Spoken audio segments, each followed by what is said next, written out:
a big call to make. CNN announces that we call Florida in the Al Gore column. This is a state both campaigns desperately wanted to win. Stand by, stand by. CNN right now is moving our earlier declaration of Florida back to the too close to call column.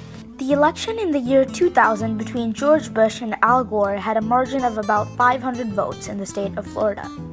Even though the margin was so small, the winner, even if by a single vote, would get all 25 of the state's electoral votes. I believe that the Electoral College, the way the United States elects its president every 4 years, should be abolished so elections will be more fair.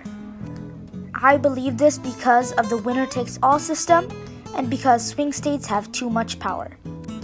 First, I think the Electoral College should be abolished because of the winner-takes-all system. According to Brookings.edu, in every state except Maine and Nebraska, the candidate with the most votes gets all the state's electoral votes. This was a problem in the 2000 election when the state of Florida would decide the winner. In the state of Florida, the gap between the two candidates was only about 1,000 votes, and the bad ballot design led to many people voting for the wrong candidate. This system is a big problem. Just a gap of a few votes can give or take a huge number of electoral votes from a candidate, such as 55 votes for California. Maine and Nebraska are the only states that split votes, and they are small states with an insignificant amount of votes. Next, the Electoral College should be abolished because some states have too much power. According to procon.org, during the 2016 election, both candidates made 90% of their stops in 12 states. These states were key battleground states and could have more power in the election than all the other states combined. There are many states that always go to the same party, such as California to the Democrats and South Dakota goes to the Republicans.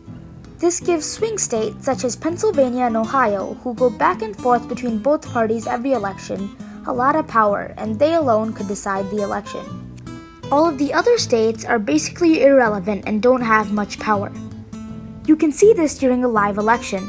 For some states, they call for one candidate right away when the polls close. Until you make our first projection, those polls just having closed, but a lot of counting going on before the formal closing of the polls, and that is that the projected winner, expectedly in Indiana, is Donald Trump. But for other swing states, it can even take days for the winner to be projected. After 4 long, tense days, Biden wins Pennsylvania.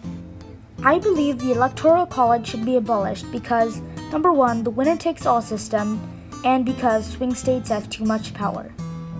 Again, I believe that if the Electoral College is abolished, elections will be more fair. Because of these reasons, the United States should abolish the Electoral College so every person has equal power when they vote, and elections will become more fair to the candidates.